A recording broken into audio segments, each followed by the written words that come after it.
Ya, selamat pagi semuanya. Ya, semoga Anda sehat pagi ini. Ya. Mulai kelas ini saya akan mencoba untuk menguraikan dhamma yang sangat penting di dalam ajaran Buddha. Ya, saya harap slide-nya cukup jelas untuk dilihat. Cukup jelas tidak ya? Karena pemilihan warnanya mungkin sangat penting karena dhamma ini adalah bisa dikatakan esensi intisari ajaran Buddha Gautama, ya. Dhamma atau ajaran-ajaran yang penting untuk mencapai pencerahan, ya. Secara teknis ini disebut sebagai Bodhipakkhya Dhamma, ya. Jadi ini istilah yang sangat terkenal sekali kalau di kalangan biku, ya, bahwa kita benar-benar harus mengembangkan apa yang disebut Bodhipakkhya Dhamma. Terdiri dari 3 kata. Bodhi itu artinya pencerahan, ya, atau secara ini magga nyana, jadi pengetahuan jalan. Ya, ini satu kualitas kesadaran yang muncul pada saat seseorang merealisasi nibbana, ya. Jadi itu adalah arti dari bodhipakkhya. Itu ada beberapa arti, tapi kira-kira seperti sayap. Sayap dalam artian kalau di anggota DPR itu ada sayap kanan, sayap kiri, begitu ya.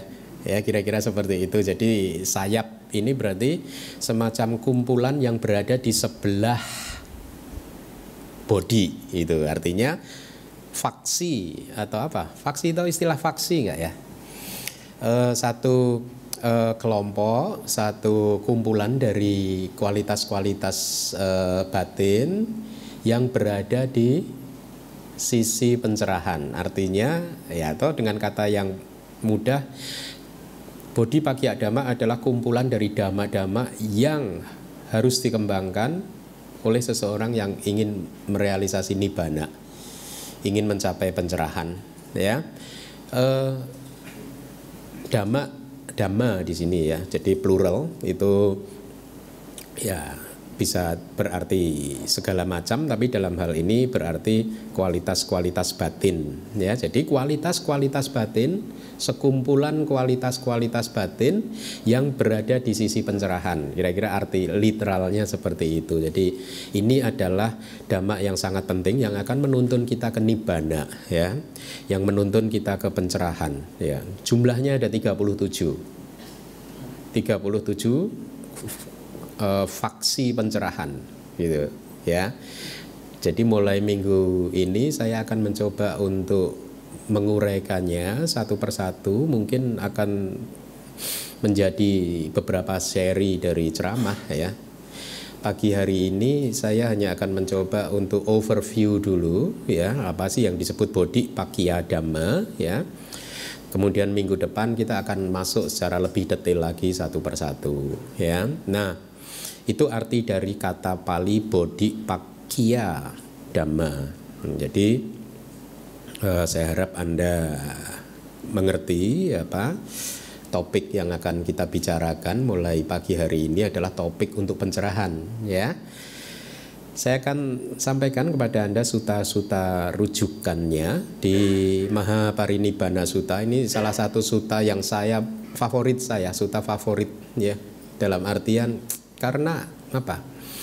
Sangat menginspirasi, ya, menggetarkan hati, ya, bagaimana perjalanan Buddha menjelang beliau parinibbana, sebelum beliau masuk ke nibbana akhir, gitu. Diceritakan dengan sangat detail sekali dan sangat inspiratif, ya. Di dalam satu ayat atau syairnya ada kata-kata seperti ini. Demikianlah para biku, ini kata-kata Buddha, dhamma yang telah aku ketahui langsung dan ajarkan kepada kalian, ya. Setelah dipahami dengan baik, kalian harus melatihnya, Lihat, ada kata-kata setelah dipahami dengan baik, artinya apa? Ini aspek dari pariyati, ya, aspek dari belajar, ya. Karena saya ingin terus mendorong Anda dan memperkuat pemahaman Anda bahwa mempelajari Tipitaka itu penting sekali, karena di Indonesia masih saja sering ditemukan kan agama Buddha adalah agama praktek, ya. Sering saya mengulang-ulang kalimat ini karena ini adalah agama praktek, jadi nggak usah belajar, langsung praktek saja gitu kan, begitu. Sering nggak Anda mendengar gitu? Suka mendengar kan? Jangan percaya yang omongan seperti itu, jangan percaya. Anda analisa di seluruh dunia dari zaman dulu sampai sekarang, master-master Buddhis yang CV-nya tidak pernah belajar siapa coba? Semua pernah belajar, ya. Ya memang benar agama praktek, tapi untuk bisa praktek kan harus punya teori. Kalau nggak punya teori, yang dipraktekkan apa? Dokter aja baru boleh praktek setelah lulus teorinya kan. Jadi lihat kalimat Buddha, setelah dipahami dengan baik, kalian harus melatihnya. Setelah Anda juga memahami Dhamma Tripitaka dengan baik, maka Anda juga harus melatihnya, gitu ya. Kembangkanlah dan seterusnya. Kemudian saya potong, saya lanjutkan supaya kehidupan suci, karena ini nasihat untuk biku, kehidupan suci itu brahmacharya, kayak saya sekarang menjalani kehidupan suci, itu bisa terus berlangsung dan bertahan lama. Lihat kata-kata Buddha, kalau ajaran Buddha Sasana, Dhamma itu ingin bertahan lama, ya, maka Bodhipakya Dhamma ini harus dipraktekkan, dikuasai dan dipraktekkan. Ini jelas kalimat Buddha kan, supaya kehidupan suci bisa terus berlangsung dan bertahan lama.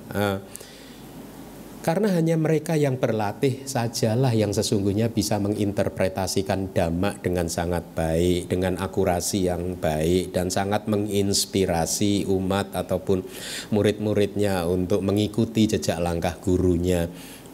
Fungsi dari guru itu begitu. Saya kan sudah mulai menjadi guru, artinya murid-murid saya yang berjubah kan sudah mulai beberapa begitu ya. Jadi saya benar-benar menyadari pentingnya kemampuan untuk menginspirasi murid-murid saya supaya dia tidak goyah, karena menjadi seorang pertapa seperti kami ini kan gangguannya banyak, ya. Dunia ini kan objek-objek panca indera ini setiap hari kan menerjang kita. Kalau kita tidak bisa menginspirasi murid-murid kita, maka mereka akan bisa saja terus lepas jubah atau tidak mau belajar dengan tekun, tidak mau berlatih meditasi dengan tekun juga gitu. Jadi lihatlah, supaya kehidupan suci ini terus berlangsung dan bertahan lama, maka ada dhamma yang harus dipelajari dan dipraktekkan, ya, demi kewelas asihan kepada dunia untuk manfaat, kebaikan dan kebahagiaan para dewa dan manusia. Kemudian Buddha menyampaikan ada 7 set yang itu sama dengan 37 dhamma yang disebut Bodhipakya Dhamma, diuraikan sama beliau satu persatu, tetapi di sini tidak saya uraikan. Nah, jadi kalimat ini menjadi acuan, menggambarkan, memberikan informasi kepada kita bahwa Buddha pun itu memandang sangat penting Bodhipakya Dhamma yang harus kita kuasai dan juga kita praktekkan. Kenapa ini menjadi sesuatu yang penting untuk dipelajari, dikuasai dan kita praktekkan? Karena tujuan kita adalah untuk mencapai kehidupan dengan kualitas yang baik, bisa terbebas dari segala bentuk penderitaan, ya, bisa merealisasi kebahagiaan tertinggi dari yaitu nibbana. Nah, berbicara tentang kehidupan, ya, berkali-kali saya sudah sampaikan kepada Anda bahwa kehidupan kali ini bukanlah kehidupan yang pertama. Kita sudah pernah hidup di masa lalu, itu jumlahnya sudah tidak bisa dihitung lagi, dan kemungkinan besar kehidupan kita saat ini juga bukan kehidupan yang terakhir. Artinya kita masih akan terus terlahir lagi kalau di dalam kehidupan ini kita tidak bisa mencapai tingkat kesucian arahat. Kalau kita belum bisa mencapai pencerahan, maka kita masih harus terlahir lagi. Nah, kehidupan sudah berlangsung bermiliar-miliar tahun lamanya di dalam Dhamma. Semua makhluk hidup yang berada di dalam samsara itu bisa dikelompokkan sesuai dengan kapasitasnya ke dalam 4 kelompok. Ya, kapasitas sesuai dengan kapasitas untuk mencapai pencerahan. Jadi ada yang bisa mencapai pencerahan, ada yang tidak. Tapi secara dhamma dikelompokkan jadi 4. Yang pertama Ugati Tanyo. Ugati Tanyo adalah makhluk manusia, makhluk apapun itu yang mempunyai kecerdasan spiritual sangat baik, sehingga buat makhluk yang masuk di dalam kelompok pertama ini, mereka bisa mencapai pencerahan hanya dengan mendengarkan ceramah yang singkat. Ya, jangan-jangan Anda ini, maka dengarkan ceramah singkat ini dengan baik, ya. Jadi hanya dengan ceramah singkat dia bisa mencapai pencerahan. Kemudian yang kedua itu adalah yang disebut bahasa Palinya adalah Wipanci Tanyu. Wipanci Tanyu adalah kelompok makhluk yang harus setelah dia tidak bisa mencapai pencerahan dengan hanya mendengarkan ceramah yang singkat. Dia membutuhkan penjelasan lebih lanjut lagi, penguraian lebih lanjut lagi, baru bisa mencapai pencerahan. Ya, nah ini jangan-jangan juga Anda nih. Hah? Tapi kabar buruknya, 2 kualitas ini sudah ke nirwana semua. Mereka adalah yang sudah bertemu Buddha di masa lalu, ya, sudah merealisasi nibbana, sudah mencapai pencerahan semua. Berarti makhluk yang tersisa di dalam samsara ini adalah 2 kelompok yang terakhir. Ya, yang ketiga adalah kelompok yang disebut bahasa Palinya Neya. Neya ini adalah makhluk yang harus dituntun, ya, harus belajar teori dengan benar dan juga harus berlatih meditasi dengan keras, dengan tekun, ya. Nah, di dalam kitab tafsir dijelaskan saat ini makhluk yang ada di dalam samsara ini tipe yang nomor 3 dan nomor 4 di kapa ini, ya. Di kalpa ini adalah tipe nomor 3 ini, artinya kalau Anda ingin mencapai pencerahan, Anda harus belajar dulu dengan baik dan juga kemudian berlatih dengan keras. Tidak bisa, kita ini tidak bisa mencapai pencerahan hanya dengan mendengarkan dhammatalk, kemudian tiba-tiba jadi sotapana. Itu stoknya sudah habis. Yang begitu habis sudah, ya. Kita ini stok terakhir ini, ya. Masih mending kalau kita ini adalah golongan yang nomor 3, ya. Yang ada golongan yang keempat, ya, yang disebut padak parama. Padak parama ini dalam artian secara spiritual, ya. Meskipun dia sudah mempelajari dhamma dengan baik, berlatih keras, tetap saja tidak bisa mencapai pencerahan, ya.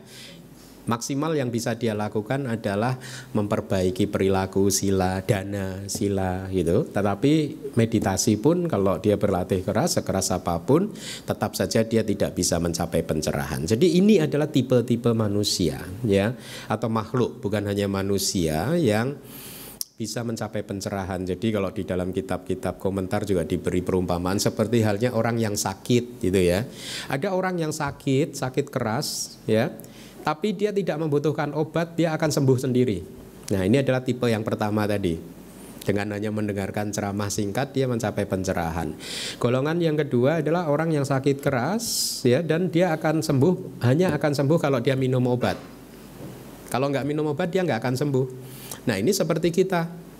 Kita ini mungkin bisa mencapai pencerahan, tapi kalau nggak mau minum obat ya nggak sembuh. Artinya obatnya apa? Dhamma. Ya.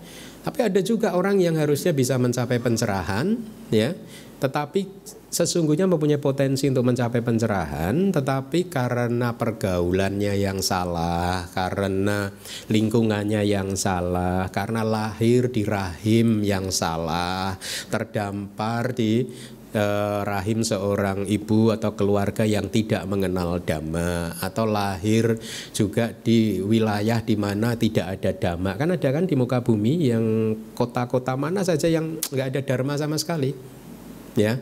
Tidak ada biku, tidak ada dhammatalk, tidak mengenal Tripitaka. Seperti saya dulu, ya, saya itu sampai umur 27 itu nggak pernah tahu ada yang namanya biku loh. Baru setelah umur 27 ada biku, ya, wah langsung jatuh hati saya. Tapi kan banyak sekali manusia yang sejak lahir sampai meninggal dunia tidak pernah terfikir seperti itu, bahwa ada yang namanya biku, ada yang namanya meditasi. Itu banyak loh. Sesungguhnya dia mempunyai potensi untuk mencapai pencerahan, tetapi dia berada di tempat yang salah. Sehingga akhirnya seumur hidup dia nggak bertemu Dhamma. Nah, Anda bersyukurlah. Kita semua harus bersyukur ya. Saya itu juga begitu, harus bersyukur karena walaupun saya sempat terdampar di tempat yang salah selama bertahun-tahun, pada akhirnya saya bisa kembali lagi ketemu dengan ajaran Buddha. Nah, Anda yang sudah juga bertemu dengan ajaran Buddha, jangan sia-siakan kehidupan ini. Ya, seringkali saya menekankan kepada Anda di dalam 7 hari Anda menyediakan waktu Anda 2 jam saja untuk mendengarkan Dhamma, itu sudah cukup bagus. Karena 2 jam, 1 jam, 2 jam ini akan membawa Anda ke jalur yang benar lagi. Kalau di dalam 7 hari sebelumnya, 6 hari sebelumnya itu Anda sempat keluar jalur, ya paling tidak guru Dhamma seperti saya itu akan terus-menerus mengingatkan Anda tentang pentingnya mempunyai pandangan yang benar, ya. Pentingnya mengetahui tujuan kehidupan. Ingat, tujuan kehidupan bukan untuk menggenggam dunia. Ya, kita apalagi yang masih muda-muda ini kan bayangannya masih wow, melambung-lambung seolah dunia ini manis beneran kayak madu itu kan. Ya, kalau kita yang umurnya udah udah apa? Gocap gini ini udah dunia nggak semanis yang saya bayangkan ternyata. Itu dulu kan bayangannya kalau sudah sarjana, udah kerja, wah udah pasti bahagia. Saya tidak mengatakan dunia tidak ada kebahagiaan, tetapi saya hendak mengatakan kalau Anda memandang dunia secara keliru, maka jangan pernah berharap Anda akan tenang, damai dan bahagia. Makanya pandangan benar itu penting sekali supaya kita bisa tenang, damai dan bahagia. Bagaimana cara kita mengelola kehidupan kita. Nah, jadi meskipun Anda juga mempunyai potensi untuk mencapai pencerahan, tetapi kalau Anda mengelola kehidupan Anda dengan salah, cara yang salah, maka kesempatan itu akan hilang, ya. Kesempatan kelahiran 1 kali yang sangat berharga sebagai manusia ini akan lewat begitu saja. Sayang nggak menghabiskan kehidupan hanya seperti itu, mengejar sesuatu yang ternyata belakangan baru kita ketahui bahwa saya salah selama ini, berarti mengejar dunia ini, dan begitu sadar sudah terlambat. Artinya keadaan sudah tidak memungkinkan, tubuh sudah sakit-sakitan, otak sudah semakin lemah untuk memorizing Dhamma, kemudian mau berlatih juga sudah mulai males karena tidak sehat dan lain sebagainya. Gitu. Jadi mumpung kita masih sehat, mumpung guru Dharma masih ada, manfaatkanlah kesempatan ini dengan baik, ya. Nah, orang yang ketiga adalah orang yang sakit keras, meskipun dia diobatin kenal Dhamma, tetap saja dia tidak bisa sembuh, tetap aja sakit. Nah, ini orang yang walaupun dia belajar dan berlatih dengan tekun, dia tetap tidak bisa mencapai pencerahan, ya.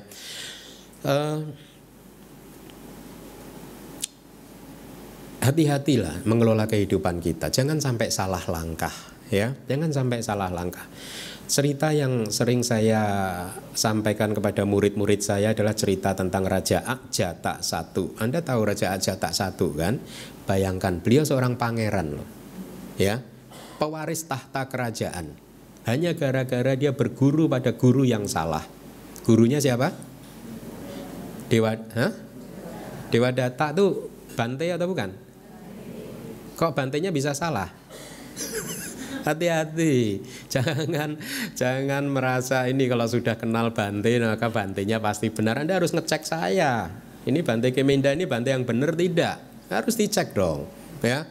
Jangan ambil begitu saja, wah mentang-mentang Bante ini Bante Keminda lulusan Myanmar pasti bagus. Enggak bisa begitu. Anda harus benar-benar mengetahui saya, hidup secara dekat, mengetahui perilaku saya, mengetahui latihan saya, mengetahui segala macam dari kehidupan saya, baru Anda merasa yakin, mengetahui menguji konsistensi saya, apakah saya seseorang yang perkataan saya berubah-ubah sepanjang hidup, ya. Anda harus menguji guru-guru Anda, ya. Jangan takut, guru harus diuji, enak aja nggak diuji. Di masa lalu saya menguji guru-guru saya, makanya saya berpindah-pindah terus.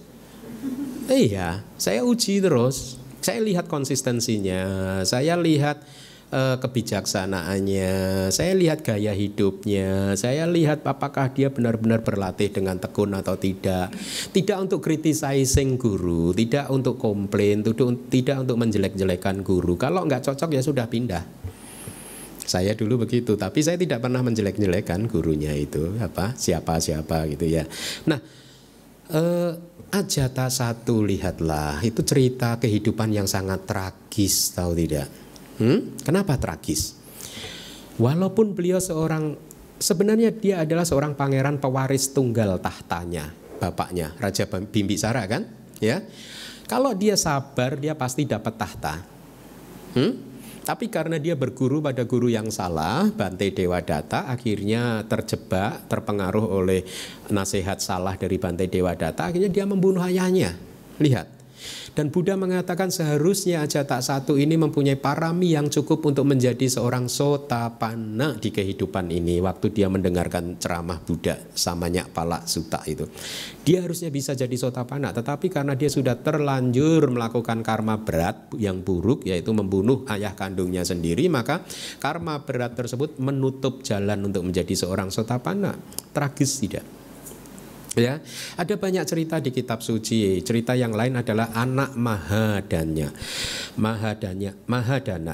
Jadi dia anak saudagar, orang yang paling kaya raya di satu kota, kalau tidak salah di Sawati.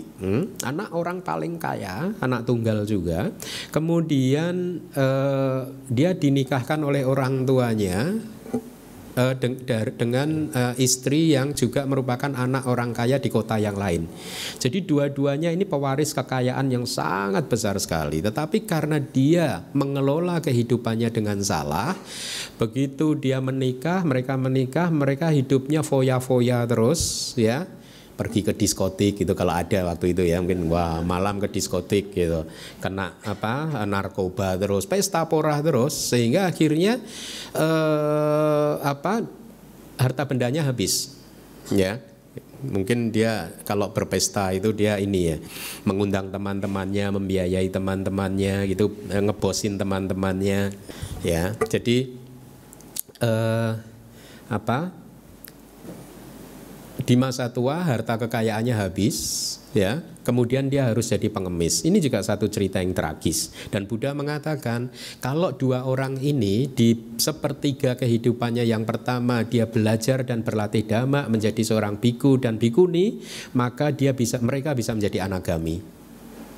Atau kalau sepertiganya dia pakai untuk foya-foya dulu, di 2/3 kehidupannya dia sadar, ya.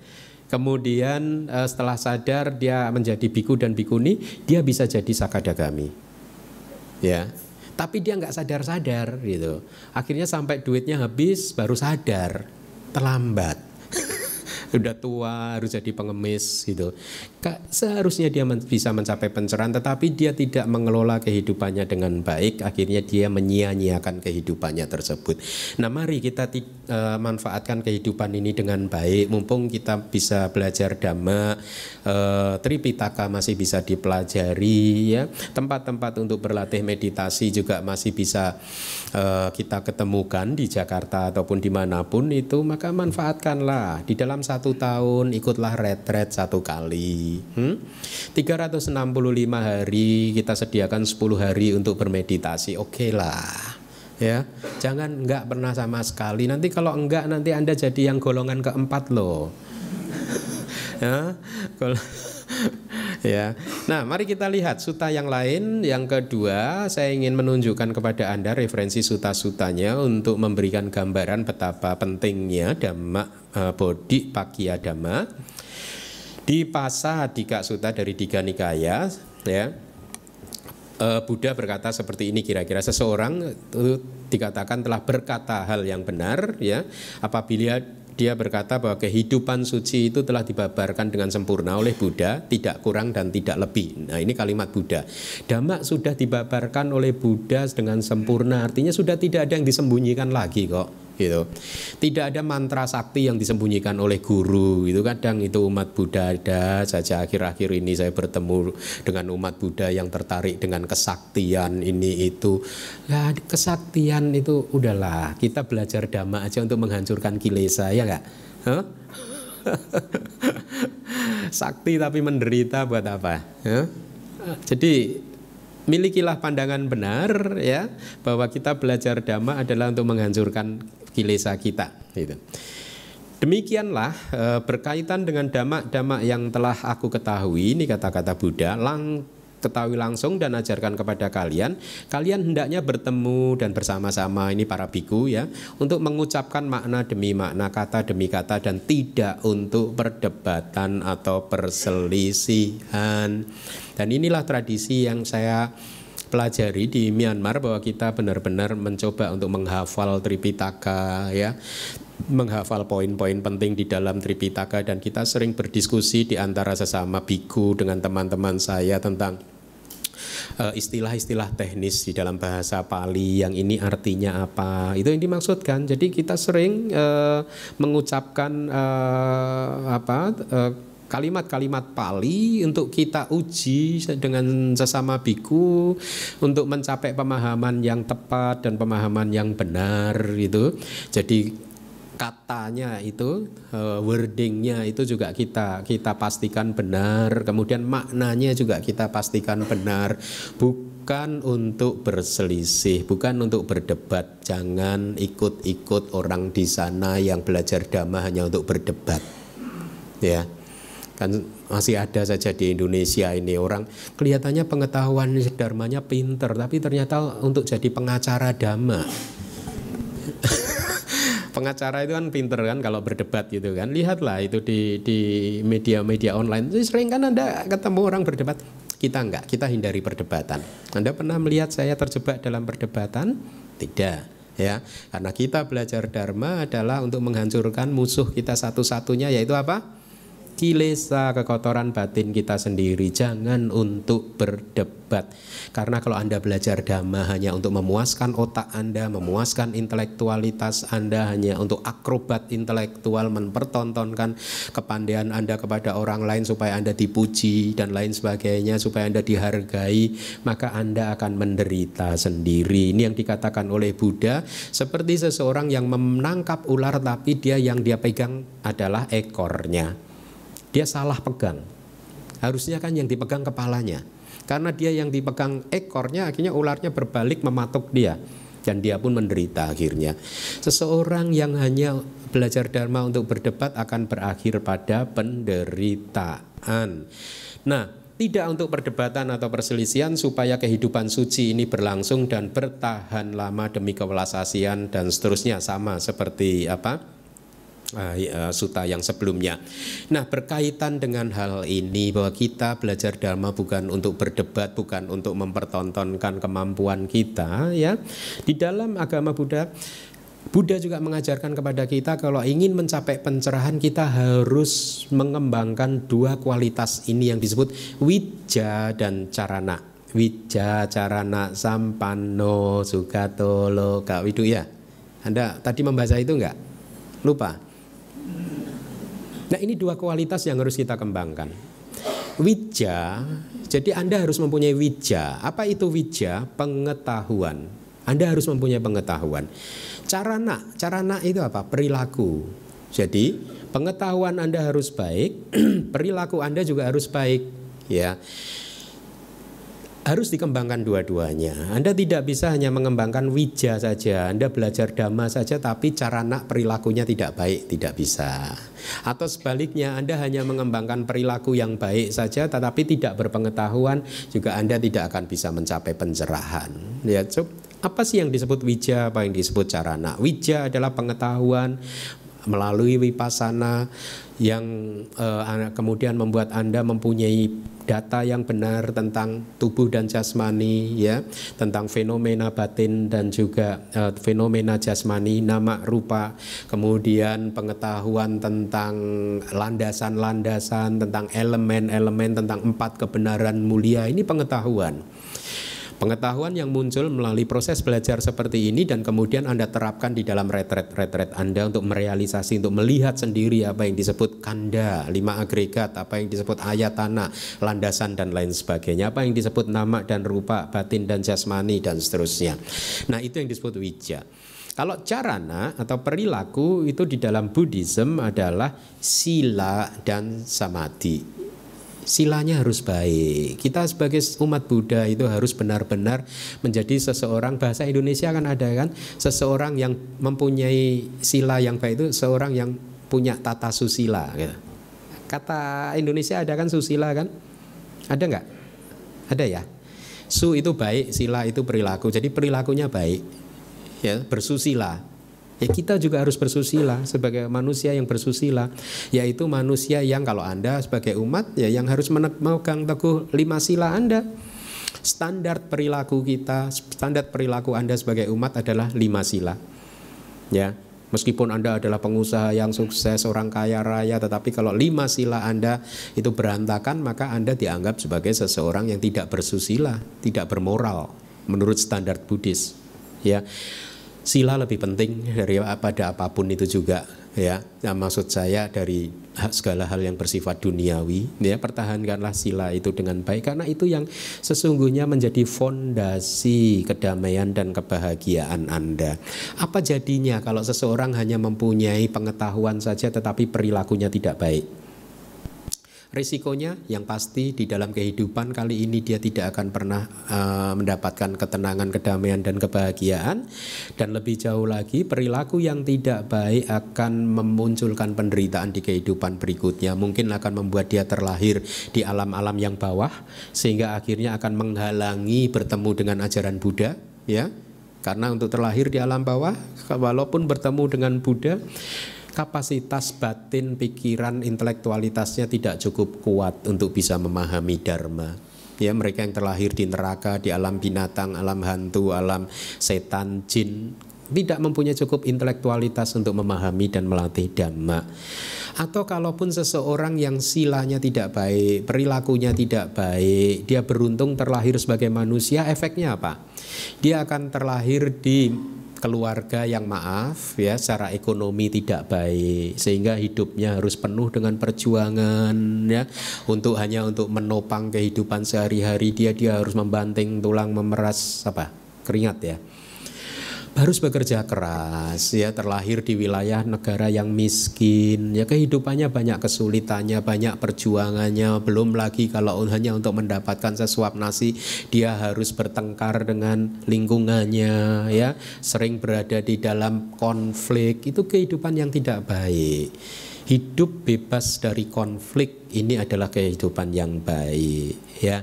Jadi meskipun dia terlahir sebagai manusia, dia terlahir dengan kondisi-kondisi yang tidak baik ya, sehingga akhirnya membuat dia kesulitan untuk belajar dan berlatih dhamma. Meskipun tempat tinggalnya hanya di belakang DBS tapi nggak pernah datang, katakanlah seperti itu. Padahal udah deket sama Bante Keminda kok nggak pernah datang. Nah, jadi di samping mempunyai pengetahuan yang baik, kita pun juga harus mempunyai perilaku yang baik supaya hal tersebut bisa menjadi penopang untuk mencapai pencerahan. Nah, jadi sila harus dilatih. Mengendalikan panca indera juga harus dilatih. Ya, kalau Anda lihat reaksi batin Anda terhadap apa yang Anda lihat itu negatif atau positif. Kalau Anda mendengar suara, lihatlah reaksi batin Anda pada saat mendengar tersebut positif atau negatif. Usahakan terus bereaksi secara positif. Ya, kita harus menomorsatukan cinta kasih, kewelas asihan daripada kemarahan, kebencian, jengkel, tidak bisa memaafkan dan lain sebagainya. Sikap batin yang positif inilah yang akan menjamin ketenangan, kedamaian dan kehidupan di surga. Ya. Nah, mari kita lanjut sutta yang ketiga. Kekhawatiran yang Arya Ananda akan potensi terjadinya perselisihan di antara biku setelah meninggalnya Buddha disampaikan kepada Buddha, disampaikan kepada Buddha. Beliau khawatir, kemudian Buddha menjawab dengan pertanyaan balik, apakah kamu sudah melihat potensi perpecahan itu, perselisihan itu? Ya, apakah ada perbedaan opini berkaitan dengan 4 Satipatthana dan seterusnya yang merupakan kelompok Bodhipagya Dhamma? Kemudian Ananda menjelaskan bahwa yang dimaksud belum ada, tetapi yang beliau maksud adalah kalau Buddha Parinibbana sudah tidak ada Buddha lagi, maka akan ada potensi munculnya perselisihan tentang kepantasan gaya hidup dan tentang praktek disiplin monastik, tentang winaya. Ya, nanti biku ini tidak mempraktekkan winaya ini dengan baik dan lain sebagainya, orang akan biku-biku akan bertengkar gara-gara praktek kehidupan monastik gitu. Tetapi jawaban Buddha bagus sekali. Perselisihan tentang hal tersebut itu hanyalah hal yang sepele. Ya, mempermasalahkan tentang aturan-aturan ini yang benar, aturan itu tidak benar, itu menurut Buddha hal yang sepele, ya. Perselisihan tentang jalan dan latihanlah yang harusnya dikhawatirkan, karena hal ini akan merugikan orang banyak, dan ini sudah terjadi. Sejak Buddha Parinibbana banyak sekali perselisihan tentang jalan dan praktek meditasi. Ya, ada banyak sekali gitu. Saya pernah ditanya oleh umat, katanya ada seorang guru meditasi Buddhis yang mengajarkan meditasinya bergoyang-goyang begitu, kayak goyang dombret gitu. Dan katanya ini benar ya, dia bisa mencapai nibbana goyang, itu dikasih lihat saya videonya gitu. Gitu. Ya, saya diprotes gitu. Loh, ajaran Dhamma itu kan tidak hanya di dalam Tripitaka gitu, dia bilang gitu. Ya tergantung kamu mendefinisikan Dhamma itu apa. Kalau Dhamma itu ajaran Buddha, ya adanya di Tripitaka. Yang bisa membawa ke pencerahan adanya di Tripitaka. Di luar Tripitaka tidak bisa membawa pencerahan. Itu. Nah, saya kok belajar Tripitaka sudah lebih dari 10 tahun kok nggak pernah ada ya meditasi goyang dombret saya temukan dalam. Nah, kenapa hal ini terjadi? Karena pariyati Tripitaka belum menjadi standar di Indonesia, sehingga orang masih bisa mempunyai pandangan yang salah. Nah, makanya kalau sudah ada Tripitaka bisa diakses, tidak ada tempat lagi buat hal-hal seperti itu yang lucu-lucu tadi ya. Itu kan lucu sekali kan, dan itu ada saja yang ikut-ikut seperti itu ya. Nah, makanya penting sekali untuk belajar Tripitaka ya. Itu yang bisa Anda dapatkan dari sutta ya. Ada satu sutta lagi, Kinti Sutta ya. Jadi Buddha bertanya kepada muridnya, apakah beliau ini menurut murid-murid mengajarkan Dhamma ini hanya demi untuk mendapatkan jubah, makanan dan tempat tinggal. Kemudian para biku menjawab bahwa Buddha adalah seorang yang welas asih, menginginkan kebaikan dan mengajarkan Dhamma atas dasar kewelas asihan. Kemudian Buddha menasihati murid-muridnya untuk melatih Bodhipakkhya Dhamma bersama-sama secara harmonis dan tidak ada percekcokan. Menjadi seorang biku juga bukan untuk mendapatkan penghormatan, bukan untuk mendapatkan keuntungan materi, bukan untuk mendapatkan apapun yang bersifat duniawi. Menjadi seorang biku adalah untuk mencapai keadaan batin yang terbebaskan, yang sudah tidak goyah lagi. Ya, bahasa Palinya akupa ceto wimuti, batin yang kebebasan batin yang sudah tidak goyah lagi. Itu tujuannya, bukan untuk mendapatkan jubah. Gitu. Ya, belajar Dhamma, menjadi guru Dhamma juga bukan untuk mendapatkan angpau. Ya, jadi itu tujuan belajar Dhamma, yaitu untuk mencapai pencerahan. Nah, mari kita lihat apa itu Bodhipakkhya Dhamma. 37 Dhamma yang kondusif untuk pencerahan. Jadi 37 ini yang disebut faksi pencerahan, kelompok yang merupakan setiap anggotanya itu sangat mendukung untuk mencapai pencerahan. Saya sampaikan ini mnemoniknya triple 4, double 5, 7 dan 8. Apa itu maksudnya? Jadi kelompok 4-nya ada 3 ya. Semuanya itu 7 set ya. Lihat, itu 3 itu 4 semua kan? 4 fondasi perhatian penuh atau Cattaro Satipatthana, 4 usaha benar, 4 dasar untuk kesempurnaan ya, sesuai dengan mnemonik yang di atas. Triple 4, kemudian double 5,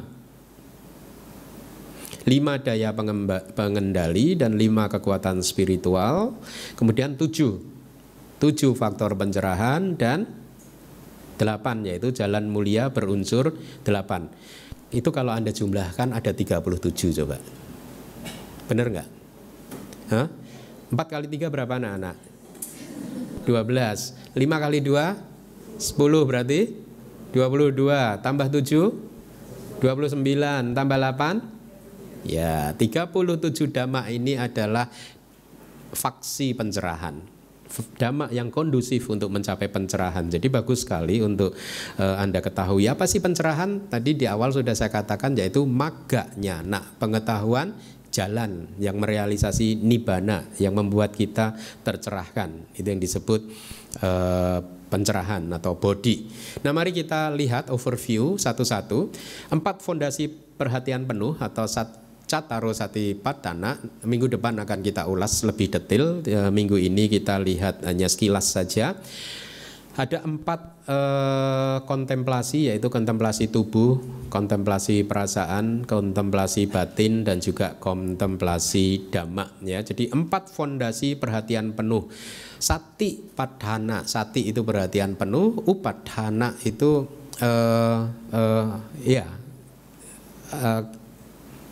fondasi, ya benar kata fondasi. Jadi melatih sati supaya kuat. Jadi sati ini sekuat fondasi gitu. Artinya apa? Sati atau perhatian penuh itu bisa Anda pakai di dalam meditasi Anda selama 1 jam, 2 jam, 3 jam, 4 jam secara terus-menerus. Ya, ini pada saat Anda mampu bermeditasi selama berjam-jam dan mampu mengamati objek dengan baik, ya, di mana tubuh sudah mulai kehilangan gangguan, ya, mulai menjadi ringan, kemudian perhatian penuh Anda berkembang saat demi saat, maka perhatian penuh yang seperti ini telah menjadi fondasi. Jadi itu artinya fondasi perhatian penuh, karena sudah kokoh sekali gitu. Sati atau perhatian penuh perlu dilatih supaya hidup kita ini tidak seperti apa? Kalau pilot itu katanya ada autopilotnya ya. Ya, pesawat terbang dijalankan dengan program mesin gitu. Kemudian pilotnya membaca koran, membaca apa misalkan seperti itu ya. Kita sering begitu nggak? Anda sering begitu nggak? Batin Anda biarkan bekerja sendiri, tapi Anda mengembara di mana-mana gitu. Ya, seolah-olah makan tapi pikirannya kemana-mana. Ya? Seolah-olah mengerjakan sesuatu tapi pikirannya nggak fokus. Itu program autopilot itu. Anda itu sering autopilot nggak? Jadi akhirnya malah kehidupan menjadi tidak terarah ya. Batin menjadi tidak tenang dan tidak damai gitu. Nah, sati perhatian penuh itu fungsinya adalah untuk mengingatkan kita. Mengingatkan hal yang baik yang harus dikerjakan dan mengingatkan hal yang tidak harus dikerjakan. Itu sati. Jadi kalau Anda mengembangkan perhatian penuh, maka secara otomatis kualitas batin Anda baik. Ya. Kalau Anda sedang muncul emosi-emosi yang negatif, maka pada saat itu perhatian penuh sedang tidak ada. Karena pada saat perhatian penuh itu muncul, kualitas batin Anda sangat indah, sangat bagus. Tidak ada loba, tidak ada dosa, tidak ada moha. Kenapa? Karena fungsi dari sati adalah mengingatkan batin untuk melakukan hal yang baik, dan batin pun otomatis akan berada dalam sisi yang positif gitu. Kalau di dalam kitab tafsir itu diberi perumpamaan seperti sati ini seperti seorang pembantu raja. Jadi raja ini karena kehidupannya penuh dengan kemewahan, dia menikmati keduniawian gitu, maka dia harus diingatkan oleh pembantunya. Dari waktu ke waktu pembantunya datang mengingatkan raja gitu, mengingatkan tentang harta bendanya gitu. Raja, kamu punya gajah sejumlah sekian, kamu punya kuda sejumlah sekian, kamu punya hal yang baik sejumlah 37. Nah, sati ini seperti asisten raja tadi, yang selalu mengingatkan hal yang baik kepada raja ya. Sementara raja itu ibaratnya adalah seperti batin kita yang sedang kehilangan perhatian, tidak mindful ya, sedang diserang oleh loba, dosa, moha, sedang dihinggapi oleh emosi-emosi yang negatif. Pada saat batin ini sedang dihinggapi oleh emosi negatif, itu ibaratnya dalam cerita tadi seperti raja yang menikmati kepuasan, kenikmatan panca inderanya ya, berpesta pora dan lain sebagainya, sehingga harus diingatkan oleh pembantunya. Pada saat batin Anda sedang berpesta pora dengan keserakahan, kemarahan, kebencian, maka sati harus dimunculkan untuk mengingatkan, hei, jangan di sana gitu. Ada hal-hal baik yang harus dilakukan dan ada hal-hal yang tidak baik yang tidak boleh dilakukan. Jadi dengan ingat seperti itu, secara otomatis batin akan berada dalam keadaan yang positif. Nah, itu perhatian penuh ya. Atau sering dengan memakai kata yang sangat populer yaitu present moment awareness.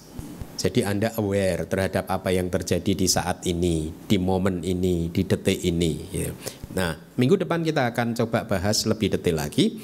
Yang kedua adalah 4 usaha yang benar ya. Kalau di dalam Jalan Mulia berunsur 8 ini sama dengan apa? Wayama, usaha yang benar ya. Di sini kita memakai kata yang berbeda, sama padana ya, usaha yang benar. Kalau yang sudah belajar Abhidhamma ini seperti cetasika wirya ya. Apa itu usaha yang benar? Ada 4, lihat. Berusaha untuk meninggalkan dhamma tidak baik yang telah muncul. Apa itu dhamma tidak baik yang telah muncul?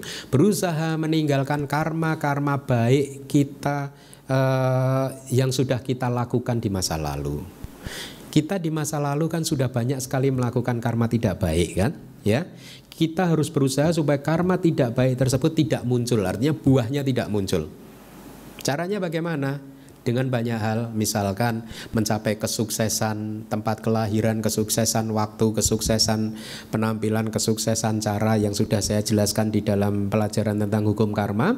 Dan yang dalam pengertian yang puncak, mencegah buah karma buruk untuk tidak muncul adalah dengan bermeditasi, dengan menghancurkan sakkaya didik, pandangan salah tentang ego, tentang keakuan, tentang identitas diri ya.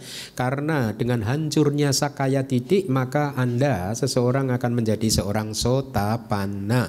Dengan menjadi seorang sotapanna, maka karma buruk masa lalu yang mempunyai kekuatan untuk membuat Anda terlahir di 4 alam yang bawah hancur.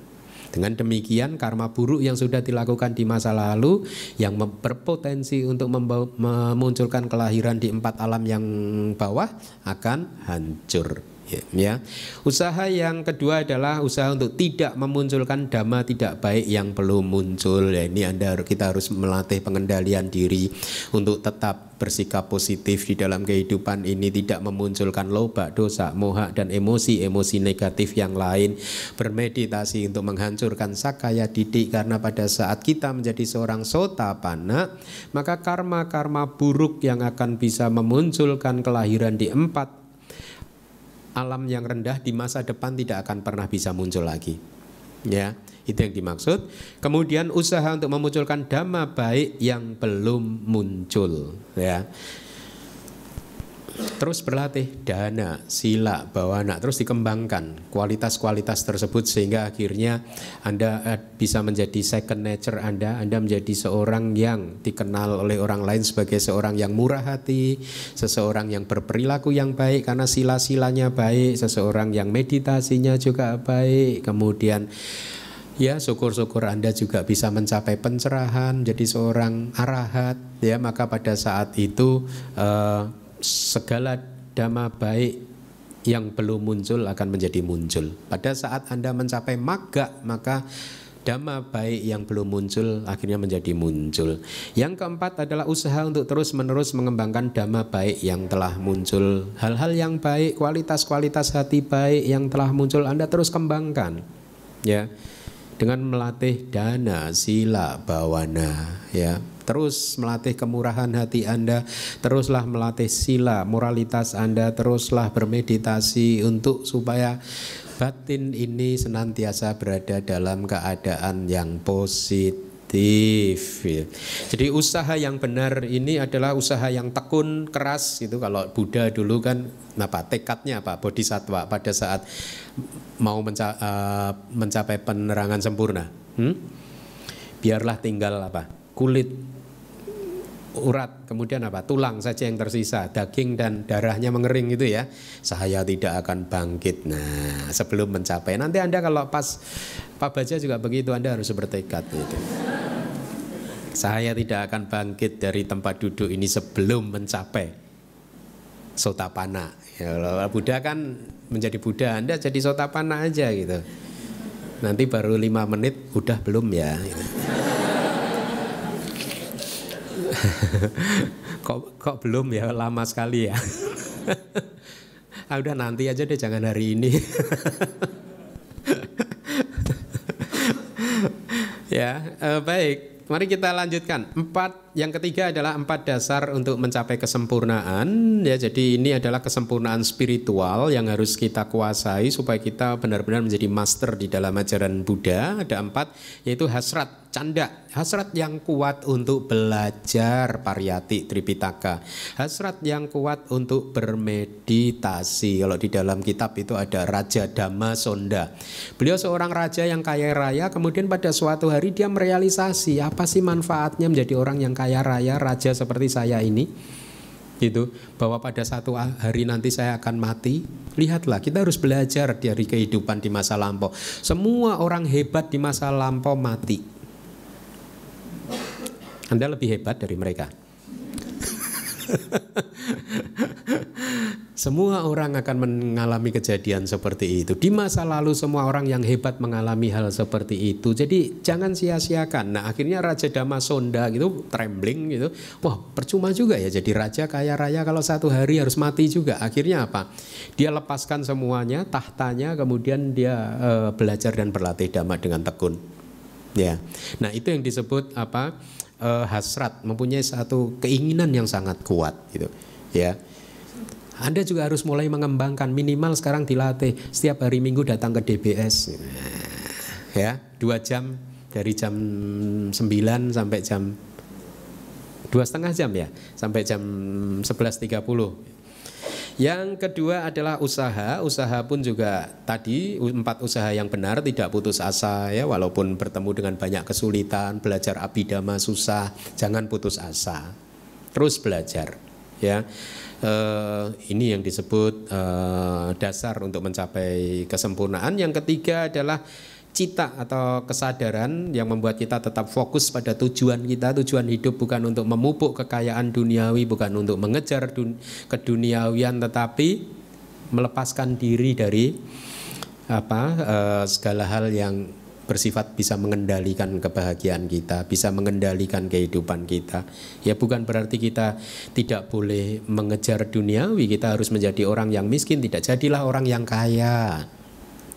Jangan salah kalau kita bicara tentang melepaskan keduniawian berarti saya meminta Anda untuk menjadi orang miskin. Tidak. Melepas keduniawian adalah harus menjadi orang kaya tetapi tidak melekatinya. Anda bisa memanfaatkan kekayaan Anda secara bijaksana. Ingat kata-kata Buddha, dali diang pikawe dukang loka semingka makbogino, wahai para biku, kemiskinan adalah penderitaan untuk orang-orang yang masih hidup menikmati kepuasan, kenikmatan indriawi seperti yang Anda pilih saat ini sebagai umat rumah tangga. Kemiskinan adalah penderitaan.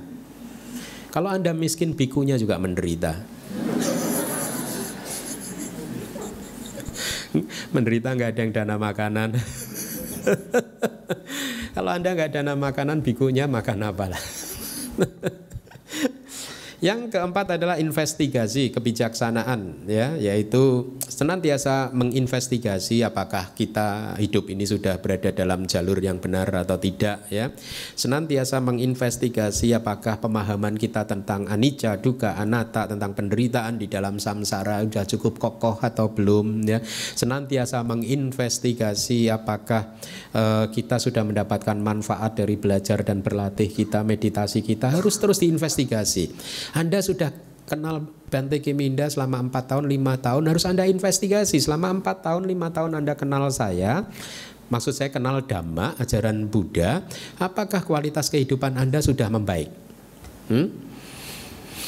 Anda harus terus menginvestigasi. Kalau Anda belajar Dhamma, kualitas emosi Anda belum membaik juga, berarti ada yang salah.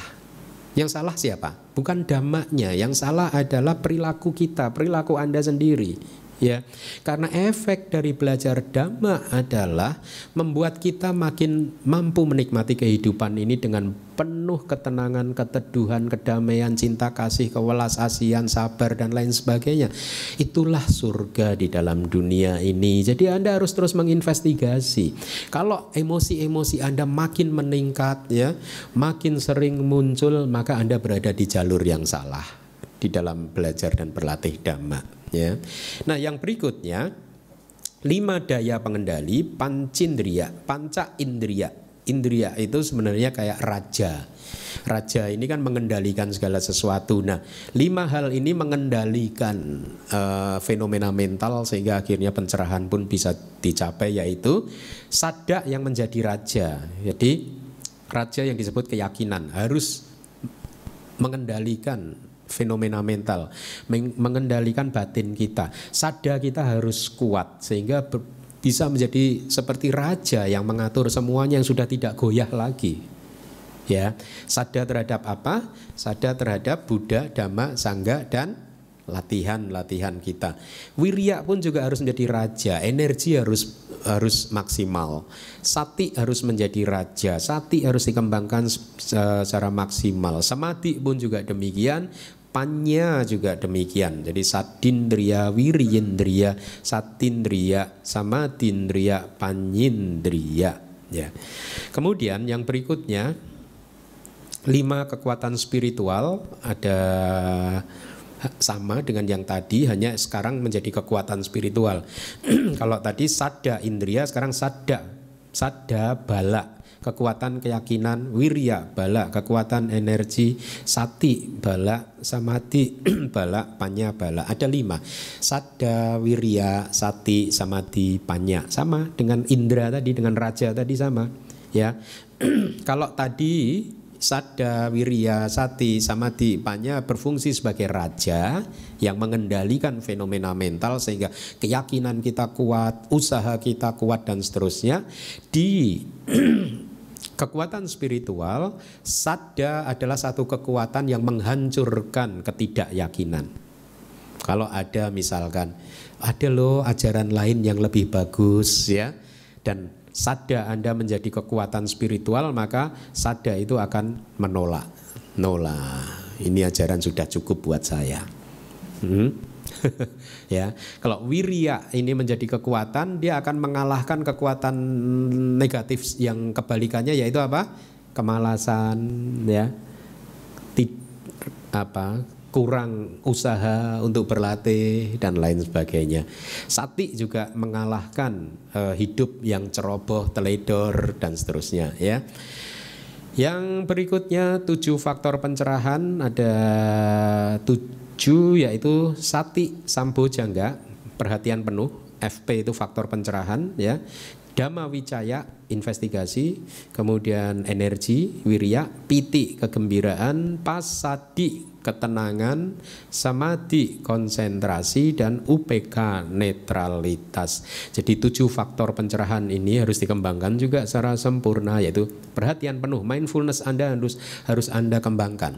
Dhamma wicaya, kebijaksanaan untuk menginvestigasi nama dan rupa supaya persepsi Anda tentang anicca, dukkha, dan anatta menjadi kokoh juga harus terus dikembangkan. Usaha juga harus terus dikembangkan. Piti juga harus dikembangkan. Nah, piti ini faktor jana, dan itu bisa dikembangkan lewat meditasi. Pada saat di dalam meditasi Anda mengalami kegembiraan yang meluap-luap, Anda harus juga mengembangkan itu, membuatnya makin maksimal. Tapi di dalam faktor mental, untuk mengembangkan faktor-faktor ini secara maksimal bukan untuk membuatnya semakin meluap-luap, tetapi membuatnya menjadi semakin lembut. Berbeda.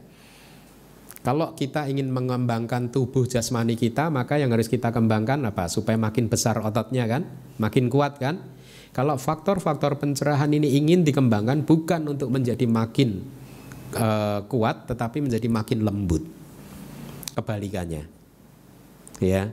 Kalau Anda ingin mengembangkan tubuh Anda kan six pack gitu, ya, sit up berapa kali gitu. Nah, kalau batin tidak dengan usaha seperti fisik seperti itu, tetapi membuatnya menjadi selembut mungkin.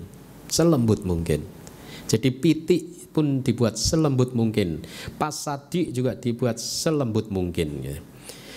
Yang terakhir adalah jalan mulia berunsur 8. Ini Anda sudah paham, yaitu pandangan benar, pikiran benar, yang merupakan 2 ini merupakan panya kanda atau agregat kebijaksanaan. Kemudian ucapan benar, perbuatan benar, dan penghidupan benar. 3 ini merupakan sila kanda atau agregat moral, litas. Dua yang terakhir, usaha benar dan perhatian benar merupakan agregat samadhi atau konsentrasi. Nah, kalau Anda jumlahkan semuanya ada 37 dhamma ini yang disebut bodhipakkhya dhamma. Meskipun jumlahnya 37, tetapi sesungguhnya ke-37 dhamma tadi muncul bersamaan di satu momen kesadaran pada saat seseorang mencapai magga nyana, magga cita, pala cita. Tadi pada waktu mengambil sila kan Anda membaca itu kan, semoga saya mencapai magga, jalan, pala, buah, dan dhamma mulia yaitu nibbana. 37 dhamma bodhipakkhya dhamma muncul pada satu saat yang bersamaan di dalam magga cita, buah, jalan, pala cita, buah. Ya. Satu detik dia muncul dan kehidupan pun berubah. Persepsi Anda tentang kehidupan berubah. Ketenangan, kedamaian Anda mulai lebih stabil. Pandangan Anda mulai lurus ke depan, sudah tidak goyang lagi, ya. Dan sejak hari itu kualitas kehidupan Anda akan terus meningkat, sehingga akhirnya maksimal 7 kali kelahiran Anda akan keluar dari samsara untuk mencapai kebahagiaan tertinggi yaitu nibbana. Jadi demikianlah pelajaran pada pagi hari ini, semoga bermanfaat.